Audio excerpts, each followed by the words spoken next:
Welcome to another video. So, OpenCode is something that I have covered here and there. I actually tried to use it, but to be extremely honest, it never gave me good results. The UI was quite clunky. It tried to do a lot of things, but was never great at anything.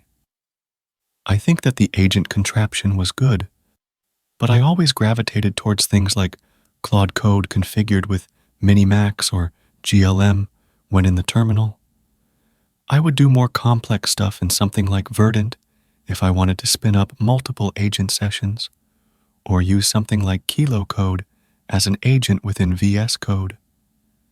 If I were to use a simple-to-use terminal coder, then I would have used Crush much more because it is simpler and easier to use. I think that it doesn't try to be too fancy in the terminal itself, but obviously, many people use it, and I love that it's open source and works really well for people. It's just different tastes that people have, and I'm probably not the one that it appeals to. But they are now trying to move into the space of desktop apps as well, because they have launched their own OpenCode Desktop version. Now, what is this OpenCode Desktop version? Well, it uses the same agentic contraption of OpenCode, but puts it in a graphical interface for non-terminal freaks to use as well. So, let me show you how it works and what I think about it as well. First, you'd have to head on over to the OpenCode site and then grab the beta package for the desktop app from there as well. Now, once you have it, just get it installed, and this is what it looks like. This is pretty simple. It's pretty bland in my opinion, but it's fine, and you can use it quite easily. On the left, you have the sidebar, and it will show you the open projects if you have any. You can also connect any new provider through here as well.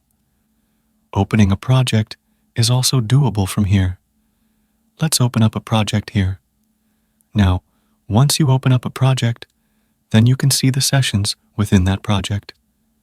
So, if you had fired up different tasks within that project, then you can navigate between them. It isn't very fleshed out because sessions are just sessions. They don't do anything like Git work trees or anything like that. Anyway, in a task, it works pretty well. You can give it a task, and it goes ahead and achieves it. When it edits any kind of file, it shows you a diff comparison on the right as well. You can also maximize the diff comparison to check it in depth. The review actually becomes a tab here, which is very interesting, and you can go back to the main tab. You can also open a file directly in a tab by clicking the add icon and then selecting the file to open. This will open up the file, but you can't edit anything here. You can just view the file here. I don't really know why you can't edit it, but yeah, it's not the best experience. You can also toggle the terminal here and run terminal commands, etc. So, there's that as well. You can use any model here. Currently, Big Pickle, which is actually just GLM 4.6, is free here, which is a great option as well. There's also the GPT-5 Nano and Grok Code Fast, which are also free, which is interesting nonetheless. There are many issues in it currently. For example, if I click this OpenCode thing here, then the whole thing will basically hang and not work anymore. It's very annoying. There are very bad UI quirks in it as well. I mean that if there's a session tab here, then anyone with a sane mind will think clicking the add button will make a new session. But you are wrong if you think that, because it opens up a folder selector and allows you to open files. To make a new session, you have to navigate to the left or the top, and then create a new session. For some reason, the show and hide steps are also really not correctly padded.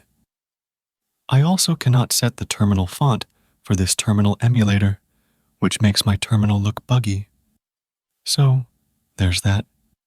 One more thing is that it is very Electron I. I don't know if it is based on Electron or not, but it's really bad. It works basically like a browser. If I click anywhere and by mistake hit a backspace, then it immediately jumps back.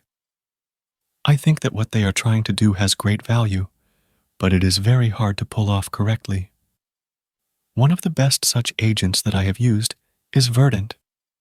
When you use Verdent, you actually feel like you are in control while you are working on a lot of different things. Most things have visual cues, and it balances the act between being made for developers or noobs really well. I like AI coding agents that are more developer-focused instead of being just newbie and vibe coder-focused, and Verdent does that really well.